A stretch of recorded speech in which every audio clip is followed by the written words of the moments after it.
First unit में हमने study किया था इलेक्ट्रोस्टैटिक के बारे में। मींस जब चार्जेज रेस्ट में होते हैं, स्टैटिक पोजीशन के अंदर होते हैं। इस यूनिट में हम स्टडी करेंगे करंट इलेक्ट्रिसिटी। मींस करंट बनना किसकी वजह से, जब चार्जेज मोशन में होंगे तो चार्जेज के मोशन में होने की वजह से जो इलेक्ट्रिसिटी प्रोड्यूस होती है उसको हम बोलते हैं करंट इलेक्ट्रिसिटी। इसके लिए हम कंसीडर करते हैं टू इलेक्ट्रोड्स। इन दोनों इलेक्ट्रोड्स को हमने सबसे पहले दो इंसुलेटेड स्टैंड्स के ऊपर पुट कर दिया। ये दोनों स्टैंड्स इंसुलेटेड है, इंसुलेटर की तरह वर्क करते हैं। और इनमें से एक इलेक्ट्रोड को हमने हाई पोटेंशियल पर पुट किया और दूसरे इलेक्ट्रोड को लो पोटेंशियल पर पुट किया। इस टाइम पे इन दोनों इलेक्ट्रोड्स के बीच में एयर है। जब हम इनको इंसुलेटेड स्टैंड्स के ऊपर पुट करेंगे तो उस टाइम पे यहाँ पे कोई भी चार्जेस का फ्लो नहीं होगा। तो जैसे यहाँ पे हमें पता है कि एयर प्रेजेंट है और एयर एक इंसुलेटर की तरह वर्क करते, किसकी तरह वर्क करेगी, एक इंसुलेटर की तरह। और जब एयर इंसुलेटर है तो मीन्स जो हाई पोटेंशियल है वहाँ से चार्ज लो पोटेंशियल की तरफ फ्लो नहीं करेंगे और इस केस में करंट की वैल्यू होगी 0। अगर हम चाहते हैं कि यहाँ पे चार्जेस का फ्लो हो तो सबसे पहले हम इन दोनों इलेक्ट्रोड्स को एक वायर के थ्रू कनेक्ट करेंगे। जैसे ही इन दोनों इलेक्ट्रोड्स को हमने एक मेटालिक वायर के थ्रू कनेक्ट किया, यहाँ पे ये जो है वो एक मेटालिक वायर है, मेटालिक वायर किसी भी मेटल की बनी हुई वायर है। जैसे ही हमने दोनों इलेक्ट्रोड्स को मेटल की वायर के थ्रू कनेक्ट किया तो यहाँ पे चार्जेस का फ्लो स्टार्ट हो जाएगा और चार्ज हमेशा फ्लो करेगा from high potential to low potential, from high potential to low potential. तो हाई पोटेंशियल से चार्जेस लो पोटेंशियल की तरफ जाएंगे और जैसे ही चार्जेस की मोशन होगी वहाँ पर करंट प्रोड्यूस होगा, करंट प्रोड्यूसेस। तो यहाँ पे एक पॉइंट इम्पॉर्टेंट है कि चार्ज कहाँ से कहाँ तक फ्लो करते हैं। Charges flow from high potential to low potential. और चार्जेस कब तक फ्लो करते रहेंगे, जब तक इन दोनों का पोटेंशियल सेम नहीं हो जाता। जब ये दोनों का पोटेंशियल सेम हो जाएगा, दोनों मान लेते कि स्टार्टिंग में ये 25 वोल्ट पर था और ये 5 वोल्ट पर था, उस टाइम पे यहाँ से 25 वोल्ट वाले इलेक्ट्रोड से चार्जेस फ्लो करेंगे टुवर्ड 5 वोल्ट इलेक्ट्रोड की तरफ। और एक टाइम ऐसा आएगा जब इन दोनों का पोटेंशियल सेम हो जाएगा। तो जैसे ही पोटेंशियल सेम होगा चार्जेस का फ्लो भी स्टॉप हो जाएगा, मीन्स रुक जाएगा। तो इस तरह चार्जेस के फ्लो होने से जो करंट बनता है उसको हम बोलते हैं इलेक्ट्रिक करंट। इलेक्ट्रिक करंट की डेफिनेशन होगी, it is defined as rate of flow of charge through any cross sectional area of conductor। Means किसी भी कंडक्टर के अंदर से चार्जेस के फ्लो की रेट को ही हम क्या बोलते हैं, करंट। और करंट का सिंबल होगा I। तो यहाँ से करंट का फॉर्मूला क्या बनता है, करंट का फॉर्मूला बना I इज इक्वल टू क्या है, ये rate of flow of charge. Charge को रिप्रेजेंट करेंगे Q से और रेट मीन्स टाइम, तो Q बाई टाइम ये करंट का फॉर्मूला होता है। According to law of quantization Q is equal to N E. तो यहाँ पे Q की जगह हमने पुट किया N E divide by time. Current की SI यूनिट है एम्पियर, एम्पियर। तो यहाँ पे 1 एम्पियर किसके इक्वल होगा, अगर हम यहाँ से वैल्यू निकालें तो करंट की यूनिट हो गई एम्पियर, जिसको हम रिप्रेजेंट करेंगे ए से। चार्ज की यूनिट है कूलम और टाइम की यूनिट है सेकंड।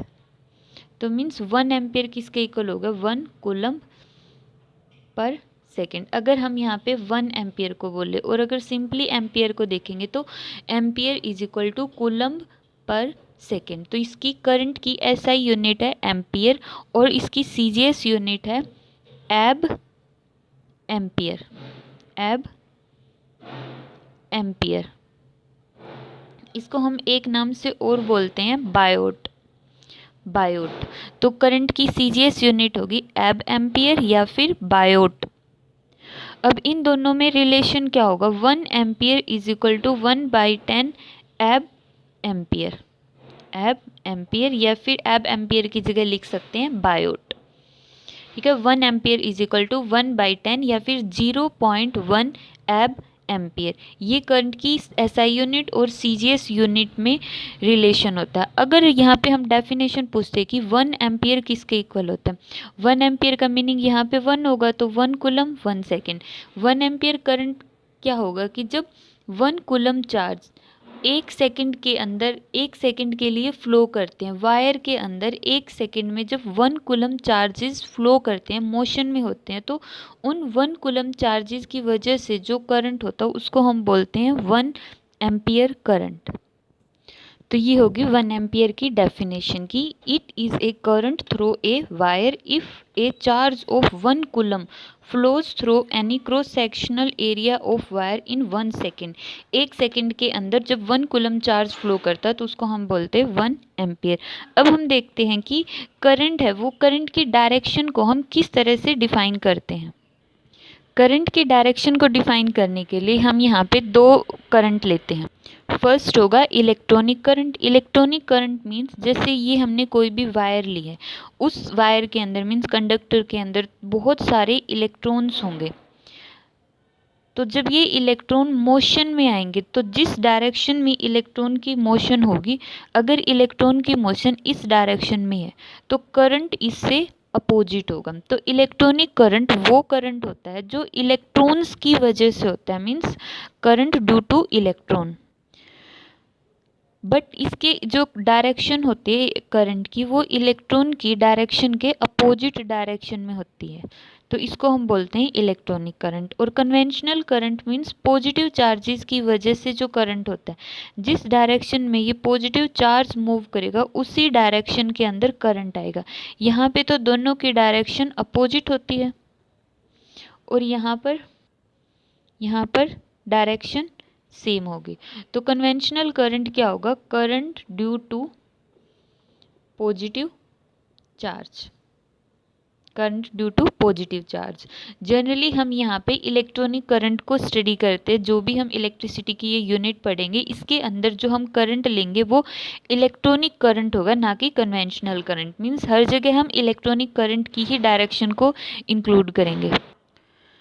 अब इससे रिलेटेड एक क्वेश्चन आता है कि जो करंट है वो हम स्केलर क्वांटिटी मानकर चलते हैं। तो एक क्वेश्चन तो यही बन गया कि करंट कैसी क्वांटिटी होती है, स्केलर क्वांटिटी।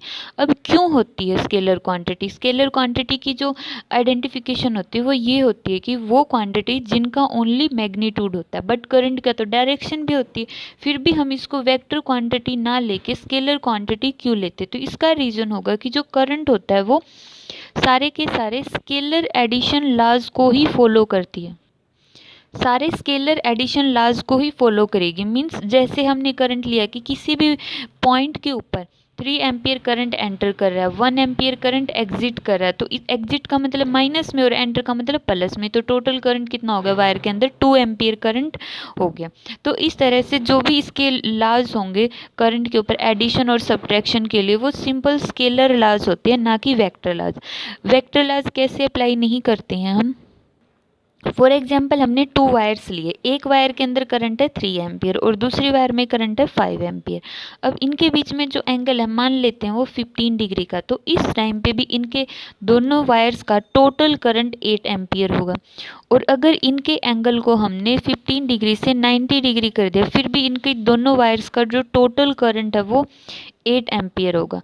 तो मीन्स अगर ये वेक्टर क्वांटिटी होती तो एंगल से टोटल करंट पर कोई ना कोई इफेक्ट पड़ता, जैसा कि हम +1 में पढ़ चुके हैं कि वेक्टर एडिशन लॉज के अंदर कि पैरेललोग्राम लॉ होता है और ट्रायंगल लॉ होता है, वहाँ पे एंगल की वजह से पूरी की पूरी वैल्यू चेंज हो जाती है, बट यहाँ पर वैल्यू हमेशा क्या रहती है, सेम रहती है।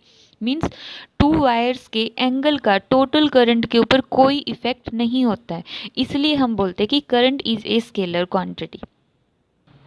अब इसका नेक्स्ट टॉपिक है ड्रिफ्ट वेलोसिटी। ड्रिफ्ट वेलोसिटी क्या होती है, इसकी क्या वैल्यू होती है, इसको एक्सप्लेन करने के लिए हम एक कंडक्टर मानकर चलते हैं। अब मेटालिक कंडक्टर है, हमें पता है कि मेटल्स के अंदर फ्री इलेक्ट्रॉन्स प्रेजेंट होते हैं, तो यहाँ पे इस कंडक्टर की जो नंबर डेंसिटी होगी वो होगी 10⁻29 पर मीटर क्यूब। यहाँ पे पर मीटर क्यूब का मीनिंग क्या है कि एक वो कंडक्टर लिया, अगर हम वो कंडक्टर लेते हैं जिसकी लेंथ 1 मीटर है, ब्रेथ 1 मीटर है और हाइट 1 मीटर है, तो उस वायर के अंदर टोटल 10⁻29 इलेक्ट्रॉन्स प्रेजेंट होते हैं। ये होता है उसकी इलेक्ट्रॉन नंबर डेंसिटी। अब कंडक्टर के अंदर हमें पता है कि जो इलेक्ट्रॉन्स है वो रैंडम मोशन में होते हैं, मीन्स वो मूव करते रहते हैं। अगर हम यहाँ पे रूम टेम्परेचर की बात करते हैं, एट रूम टेम्परेचर, तो इन इलेक्ट्रॉन्स की जो थर्मल वेलोसिटी होगी, जिसको हमने वी टी से रिप्रेजेंट कर दिया या फिर हम बुक के अंदर यू से रिप्रेजेंट कर रहे हैं, यू से, तो वो थर्मल वेलोसिटी होगी, वो होगी 10⁻³ टू 10⁻⁵ मीटर पर सेकेंड। ये तो बहुत ज़्यादा हाई वेलोसिटी होगी, मीन्स एक सेकेंड में वो 10⁻³ मीटर या फिर 10⁻⁵ मीटर, मीन्स 10⁻³ मीटर का मतलब क्या है, 1 किलोमीटर या फिर 100 किलोमीटर एक सेकेंड में ही ट्रैवल कर लेते हैं।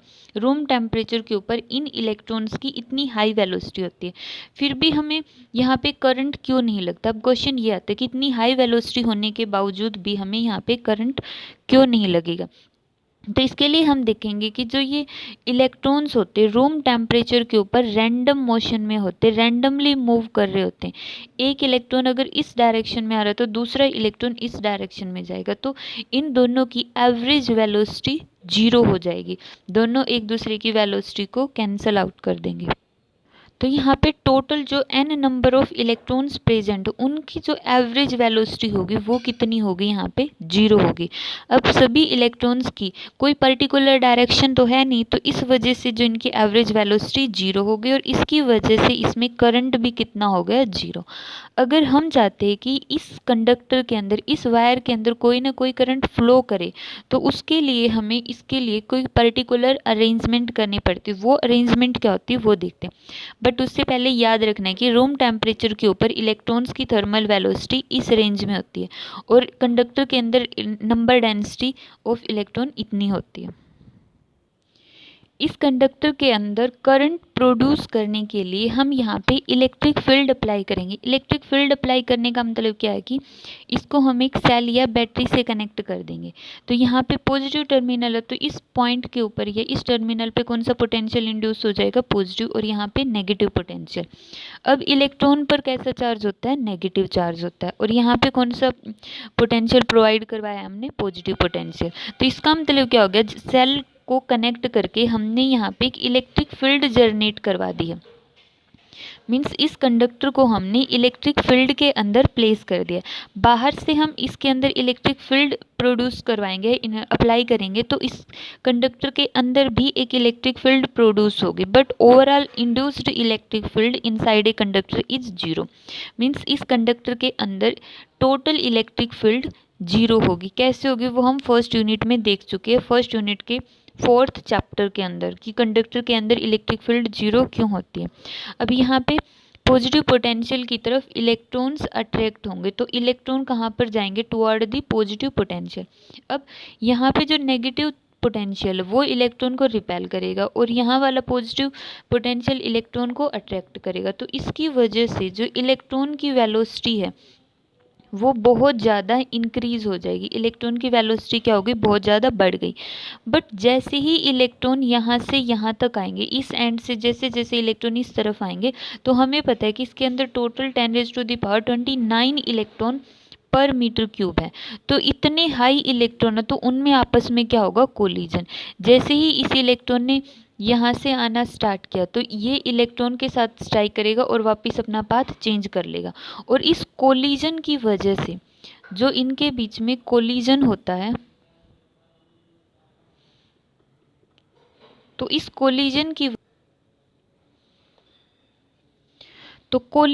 वजह से जो ये इलेक्ट्रॉन है, इन इलेक्ट्रॉन्स की वेलोसिटी डिक्रीज हो जाएगी।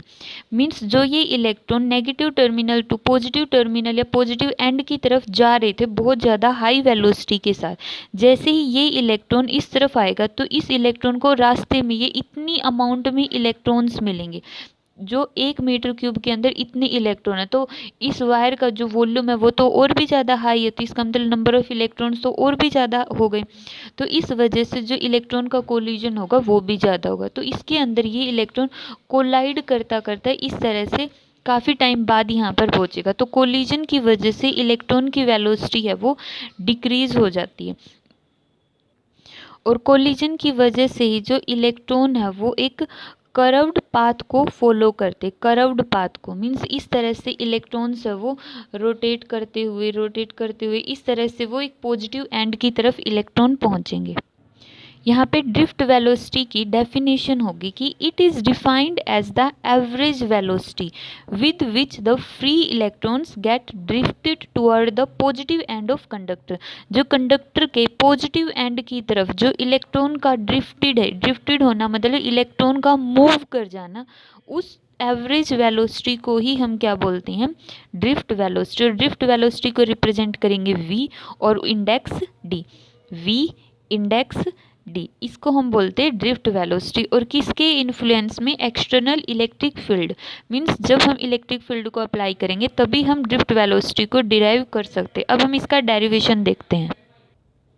तो डेरिवेशन में हम देखते हैं कि जो कंडक्टर के ऊपर हमने इलेक्ट्रिक फील्ड अप्लाई की थी, उस इलेक्ट्रिक फील्ड की वजह से इन इलेक्ट्रॉन्स पर कितना फोर्स लगा है। हमें पता है कि इलेक्ट्रिक फील्ड का फॉर्मूला होता है फोर्स बाई क्यू।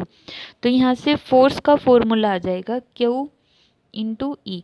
अब चार्ज किसके ऊपर है, इलेक्ट्रॉन के ऊपर, तो फोर्स आ गया charge on electron multiply by E. इसको हम इक्वेशन फर्स्ट मानेंगे। अब न्यूटन्स के सेकेंड लॉ के अकॉर्डिंग फोर्स किसके इक्वल होता है, force is equal to mass into acceleration. इसको हम मानेंगे इक्वेशन 2। अब दोनों को कंपेयर कर देंगे, यहाँ पे दोनों इक्वेशंस को कंपेयर करेंगे। यहाँ पे हम वेक्टर का सिंबल लगा लेंगे सबसे पहले। यहाँ पे नेगेटिव साइन सिर्फ ये शो करता है कि फोर्स की डायरेक्शन इलेक्ट्रिक फील्ड की डायरेक्शन से अपोजिट होगी। कंपेयर करने के बाद आता है M A is equal to minus E E vector. यहाँ से एक्सेलरेशन आएगा minus E E vector divide by M. इसको हम इक्वेशन 3 मानेंगे। अब हम यहाँ पे फर्स्ट इक्वेशन ऑफ मोशन का यूज करेंगे। यहाँ पे v1 वो वेलोसिटी है जो उस इलेक्ट्रॉन ने टोटल वेलोसिटी एक्वायर की है इलेक्ट्रिक फील्ड अप्लाई करने के बाद में। u1 तो सिर्फ रूम टेम्परेचर की वजह से एक्वायर्ड वेलोसिटी, और v1 इसके अंदर ये इंक्रीमेंट इलेक्ट्रिक फील्ड और कोलिजन की वजह, मीन्स इलेक्ट्रिक फील्ड और कोलिजन जब दोनों फैक्टर्स को इंक्लूड करेंगे तो थर्मल वेलोसिटी के अंदर एक इंक्रीमेंट आएगा जिसको हम बोलते हैं v1 वेलोसिटी। तो यहाँ पे फर्स्ट इक्वेशन ऑफ मोशन का यूज करके हमने ये निकाला। यहाँ पे टाउ1 रिलैक्सेशन टाइम है। रिलैक्सेशन टाइम का मीनिंग क्या होता है कि जो हमने कंडक्टर के अंदर लिया था कि बहुत सारे इलेक्ट्रॉन्स हैं, जो ये इलेक्ट्रॉन जब कोलाइड करेंगे और जब ये नेक्स्ट इलेक्ट्रॉन के साथ कोलाइड करेगा तो कुछ टाइम तक ये बिल्कुल रिलैक्स रहता है। जब ये कोई भी कोलिजन फेस नहीं करता है, उस रिलैक्सेशन टाइम को ही हम क्या बोलते हैं, जिस टाइम में वो रिलैक्स हो गया उसको हम बोलेंगे रिलैक्सेशन टाइम। मीन्स ये इलेक्ट्रॉन जब इसके साथ कोलाइड करके यहाँ पर आता है, यहाँ पे कोलाइड करने के लिए, तो इतने टाइम तक ये बिल्कुल रिलैक्स होकर मूव कर रहा है। तो जितने टाइम के लिए वो रिलैक्स होकर मूव कर रहा है उसको हम बोलते हैं रिलैक्सेशन टाइम। ये तो हमने सिर्फ एक इलेक्ट्रॉन की वजह से देखा है। इसी तरह से हम बाकी n इलेक्ट्रॉन्स की भी सारी इक्वेशन बना लेंगे, और जब सभी इलेक्ट्रॉन्स की हमने टोटल वेलोसिटी निकाल ली है फिर उन सभी इलेक्ट्रॉन की हम एवरेज वेलोसिटी निकालेंगे। यहाँ पे Vd होगी एवरेज वेलोसिटी ऑफ इलेक्ट्रॉन, जिसका फॉर्मूला होगा V1 V2 अप टू कितने इलेक्ट्रॉन्स हैं, n इलेक्ट्रॉन्स है एवरेज, और एवरेज के लिए हमने नीचे लिया n। अब हम इन सभी की वैल्यूज पुट कर देंगे V1 V2 V3 up to सभी की ऊपर वाली इक्वेशंस का यूज करके। सारी वैल्यूज पुट करने के बाद हमने u वाली टर्म को अलग कर लिया और टाउ वाली टर्म, रिलैक्सेशन टाइम वाली टर्म को अलग कर लिया। अब हमें पता है कि जो एवरेज थर्मल वेलोसिटी है वो सभी इलेक्ट्रॉन की 0 है क्योंकि वो रैंडमली मूव कर रहे हैं, और इस टाइम को एवरेज रिलैक्सेशन टाइम को हमने माना टाउ। तो ये इक्वेशन बन गई हमारे पास, इसकी जगह 0 a टाउ, टाउ है एवरेज रिलैक्सेशन टाइम। तो ड्रिफ्ट वेलोसिटी का फॉर्मूला आ गया a टाउ। ये जो ड्रिफ्ट वेलोसिटी का फॉर्मूला है a टाउ, तो हम अपनी जो पहले वाली इक्वेशन हमने ली थी कि जिसमें एक्सेलरेशन की वैल्यू हमने निकाली थी, वो उस एक्सेलरेशन की वैल्यू को हम यहाँ पे पुट करेंगे। ये आ गया ड्रिफ्ट वेलोसिटी का फॉर्मूला। यहाँ पर हमने सिर्फ एक्सेलरेशन की वैल्यू को शो किया। नेगेटिव साइन सिर्फ ये शो करेगा कि जो इलेक्ट्रॉन की ड्रिफ्ट वेलोसिटी की डायरेक्शन है वो इलेक्ट्रिक फील्ड की डायरेक्शन से अपोजिट है। रिलैक्सेशन टाइम की वैल्यू होगी 10⁻⁻14 सेकेंड। मीन्स जो इलेक्ट्रॉन दो कोलिजन के बीच में रिलैक्स्ड रहते हैं वो 10⁻⁻14 सेकेंड तक रिलैक्स रहते हैं। तो ये था हमारा ड्रिफ्ट वेलोसिटी का डेरिवेशन।